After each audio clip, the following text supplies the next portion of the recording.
Hello everybody, this is 10.5. We're going to be doing it on classifying 3D figures and surface area. So you've probably done some of this in the past, but we're going to go a little bit deeper and hopefully review some of the stuff you've learned in the past. So here we go. First thing, a prism. A prism is a solid 3D figure with two bases. So the bases are going to be congruent, meaning the same size and shape, and they're going to be parallel. So we know this is a prism because they have two bases that are congruent and parallel. And what kind of prism is it? You label the prism based on its base. So the bases are congruent and parallel, therefore it is a triangular prism because the bases are triangles. Cool. If it was a rectangle for those bases, it'd be a rectangular prism, and so on, so on, so on. All right, a pyramid is a figure, a solid, with one base, and all of its edges meet at one point. So they meet at this point up here,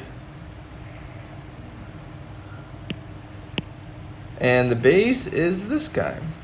And the way we label a pyramid is also based on the base. So that base is a triangle. So it is a triangular pyramid. There we go. The only one we don't do for a pyramid that has a the only one we don't label based on its base for a pyramid is the cone. The cone has a circular base. So it's technically a pyramid, but we don't call it a circular pyramid. We just call it a cone. There's a more specific name for it. Okay. So a cylinder is just a prism. Same thing. It is a prism. It has two congruent circles that are parallel, except we don't call it a circular prism. We have a more specific name similar to the cone for the pyramid. This is just called a cylinder, but it's still a prism, and the cone is still a pyramid. All right. Last but not least is a sphere. A sphere is a three-dimensional circle, basically. So there is a center, and in that center we have a radius that goes to every single point on the sphere, but in this case it's 3 dimensions. Pretty cool. So let's label some of these. Number 1, that is a pyramid for sure. What kind? We base it on the base. So that is going to be a rectangular pyramid because the base is a rectangle. Number 2, it's not a circular pyramid. We have a specific name, cone. Number 3, all right, so these are definitely congruent and parallel. Therefore, those are the bases, which means it's a triangle. So it's a triangular prism. Number 4, this is a pyramid, but we have to base it based on the base. So how many sides is that? 1, 2, 3, 4, 5, 6. So we'll call it a hexagonal pyramid. This is a cylinder. You could also call it a cylinder or a circular prism, but it's not specific to what we want to call it, which is a cylinder. This one, oh man, this could be the base. Those are congruent and parallel. We could also base it on these or the other ones. Oh, there's a lot of ones we could use. So all of those are rectangles though. So we call this a rectangular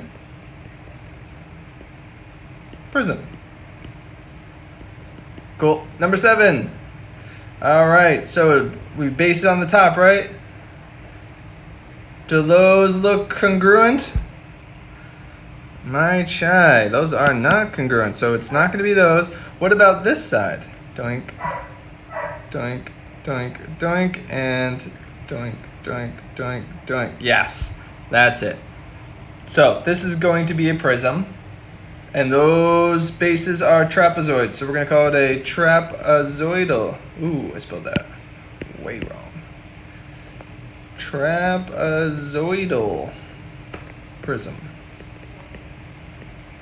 Cool. Number 5. What? Number 8. Come on, Mr. Dust. Number 8. It tells us all the sides are the same. And it's a pyramid, which means it's a square for a base, so it's a square pyramid. Cool. Number 9. It's pretty easy to see what the bases are here. These guys. Whew, I didn't draw that well. Those are pentagons. So this is a pentagonal, one of those. Pentagonal prism. Number 10, triangular pyramid.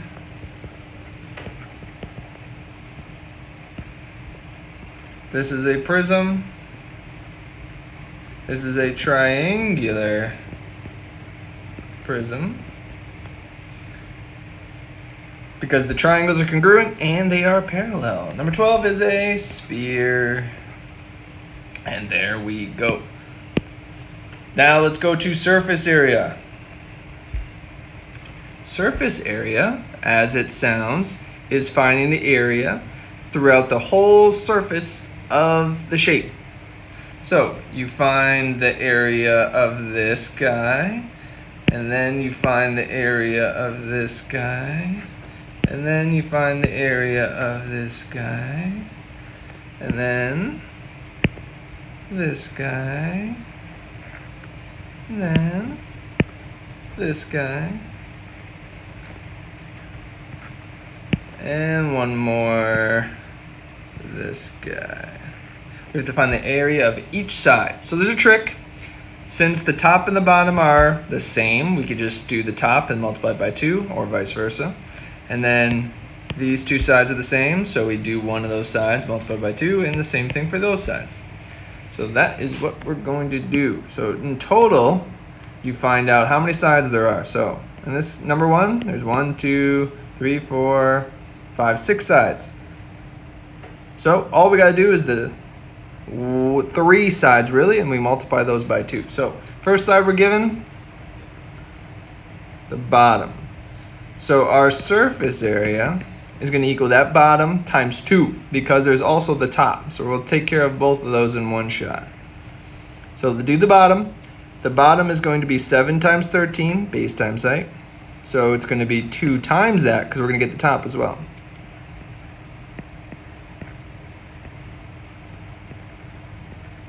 Okay, and then we're going to add that to this side and this side, and they're going to be the same, so all we really got to do is 1.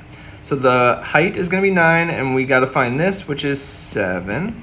So it's going to be 2 times 7 times 9. And we have one more. Let's do red. We have this guy and this guy. So I'm going to erase those other ones. Oops.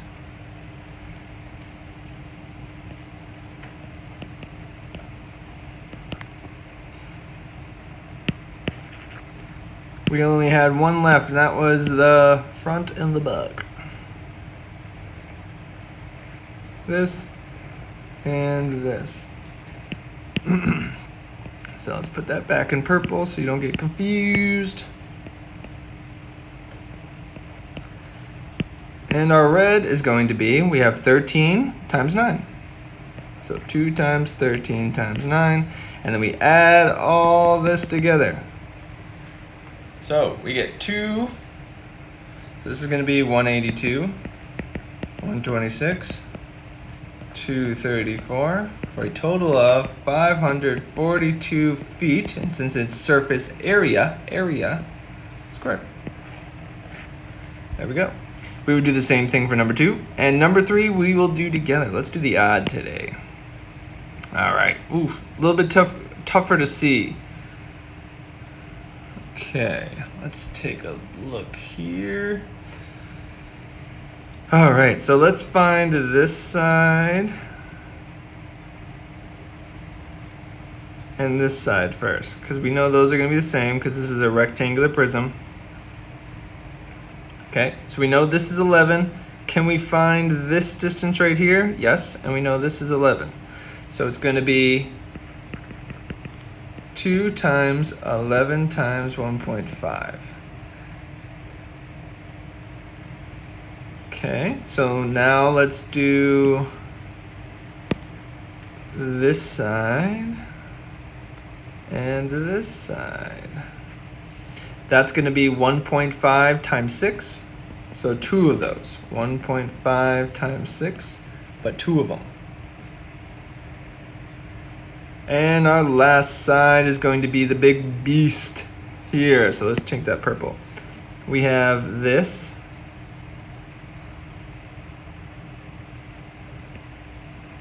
And we also have the bottom of that. So it's going to be 6 times 11. So this is 6, and then this is 11. So it's going to be 2 times 6 times 11. Okay, there we go. Actually, that's all the way down. Whoops. It's hard to see. Let's erase this a little bit. Yeah, there we go.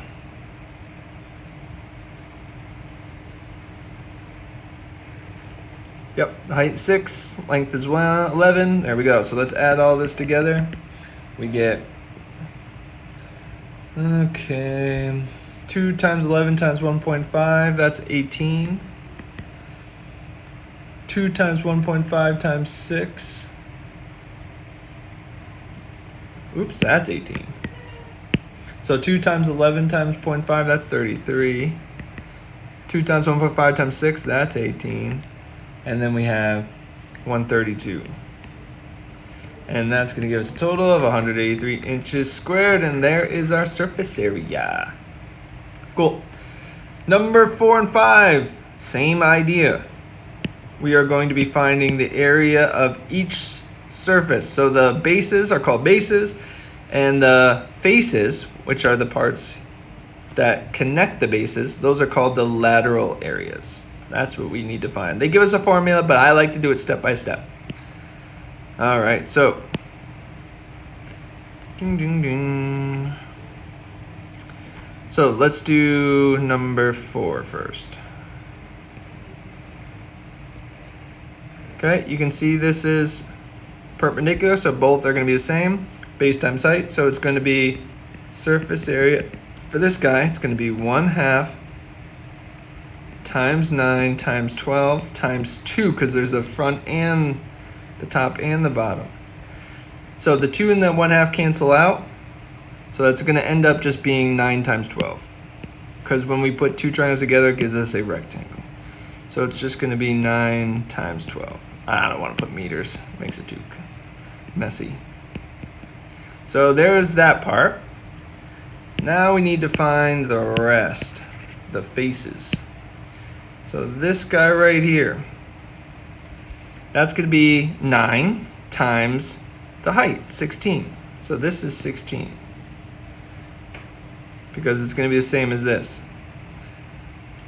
So 16, it's going to be 9 times 16, and it's just a rectangle. And then we add this guy. Change colors. That is 12 times 16. And then we have this guy.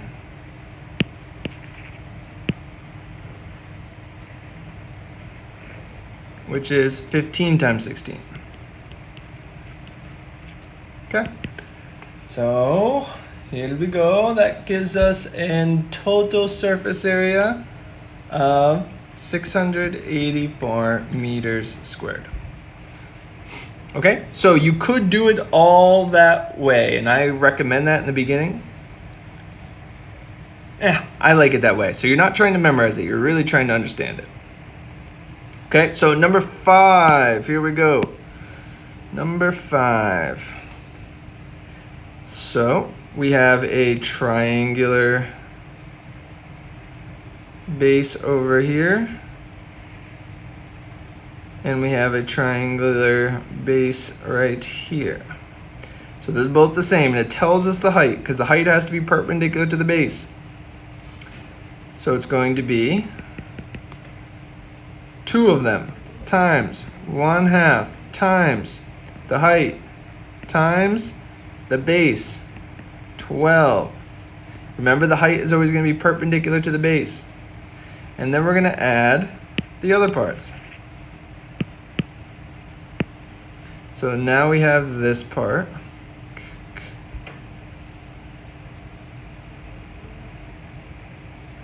That is 3 times 5.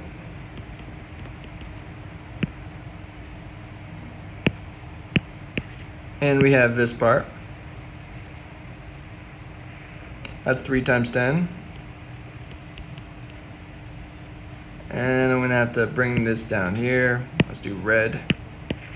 We have to do the bottom. Doink, doink, doink, doink.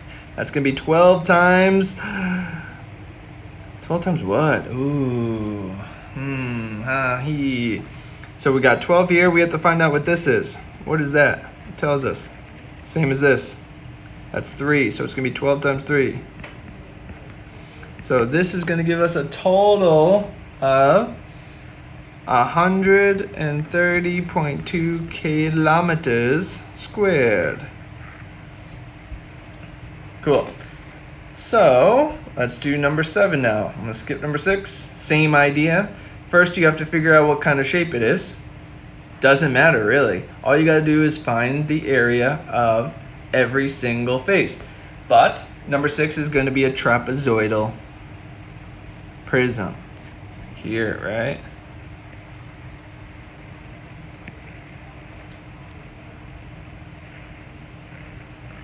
Yeah, there's your trapezoid bases. Woo. Okay, so number 7, a little bit trickier. What shape is it? Okay, it's a little bit harder to see, but here is, I'll try to be careful. Here are your bases.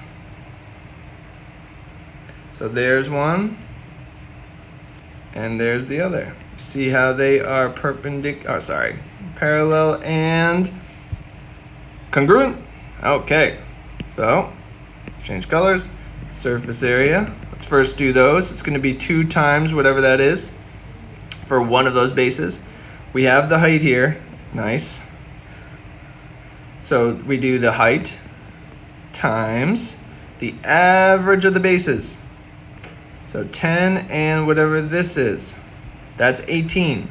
So 10 plus 18. And it's the average of them. Okay, so this right here is the trapezoid area. And this right here is because there's 2 bases. We're multiplying by another one. So we're just doing 2 of those. Okay, so there are the bases taken care of. Now we have to do the other faces. We have to do this guy first. That's going to be 9 times what? 9 times whatever this is. And what is that? Since these are all the same, it tells us it's going to be 13. So that's done. And this guy is going to be the same thing. 13 times 9. So we could just put a 2 there. Multiply by 2. Cool. So those are done. Now we're missing the top here. Let's do a different color. The top here. And then the bottom. But first do the top. This is just 9 times 18. Okay, and then let's do the bottom. Let's do orange. This guy. That's going to be 10 times 9. This is 9, because those are the same. 10 times 9. So that's going to be 10 times 9. And then when we add them all up, it's going to give us 833.2 millimeters squared. Nice. So number 9, this is when we get to cylinders. Cylinders is a little bit more complicated. Because how do we find the area of the face here? What is this area? The top and the bottom are easy, just 2 circles. So we know we're going to have the surface area be the area of this circle times 2. So the area of that circle is going to be pi r squared. And then times 2 because we're going to get this guy too. But the hard part is getting the middle section. So I'm going to show you real quick what that looks like. So here is a cylinder. The net, you'll see here, opens up like this. And you'll see that, look, the length of it is actually just the circumference of the circle. So the length is the circumference of the circle. See if you can see that. Whoop. It wraps right around, and it's the same thing. It's the same thing as the circumference. So length is the circumference, and then what is the height? The height is just the height of the cylinder.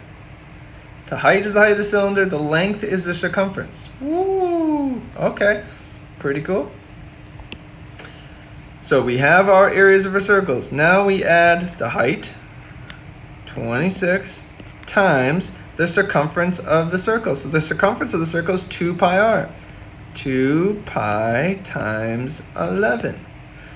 And there we go. We got our surface area, and we got our middle part here. Woo! See this length? So that is going to give us an area of 2,557.26 yards squared. Cool, good stuff. Let's do number 11 and number 12, and then we'll be done. Number 11, the surface area of the box of cereal below is 272 inches squared. Find the length of the box. Ooh, cool.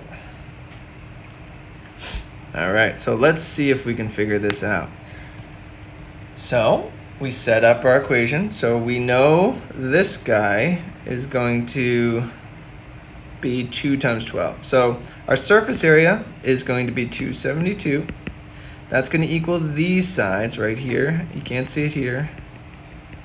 But 2 of those, which is 2 times 12,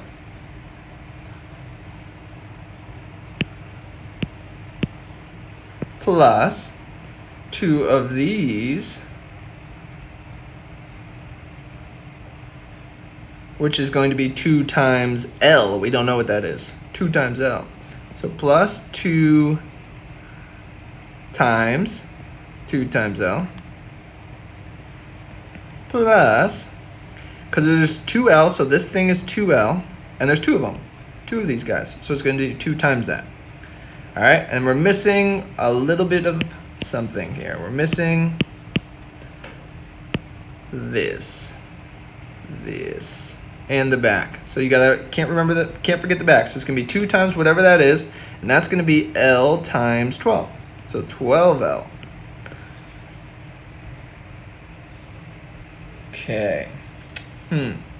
So let's do some basic algebra. We'll get 272 equals 48. Woo. 48 plus 4L plus 24L. Get it. And on the one side, we get 224 equals 28L. And L is going to be 8. There we go. Our L is going to be 8 inches. Cool. Number 12. We are going to try and find the surface. Oh no, it gives us the surface area. We got to find the it gives us the diameter. We have to find the height of the can. So diameter is 3. We're trying to find the h. So let's do it. Our surface area we know is 51.84 inches squared. We know the area of the bases. That's going to be 2 times 1 pi 1.5 squared. So the 2 is because there's 2 bases. And this is the area of one of the circles. Because the diameter is 1.5, that means the diameter is 3, that means the radius is going to be 1.5. And then we have to add to it, I'm going to change colors, this area as it circles all the way around. And we know that to be the height, whatever the height is, times the circumference of the circle. So the circumference of the circle is going to be 2 pi times 1.5. And now what we're doing is we're solving for h. So we're going to get 51.84 inches squared. That's going to equal 4.5 pi plus, and this is going to be 3 pi h. All right, so now we subtract 4.5 pi and we get 37.7 inches squared. And then we divide by 3 pi and we get approximately 4. Oops, 4 equals 4. 4 equals h, which means our h equals, 4 inches. Cool. All right, guys, that's it. Make sure to ask questions if you don't understand this. I'd be happy to help you tomorrow.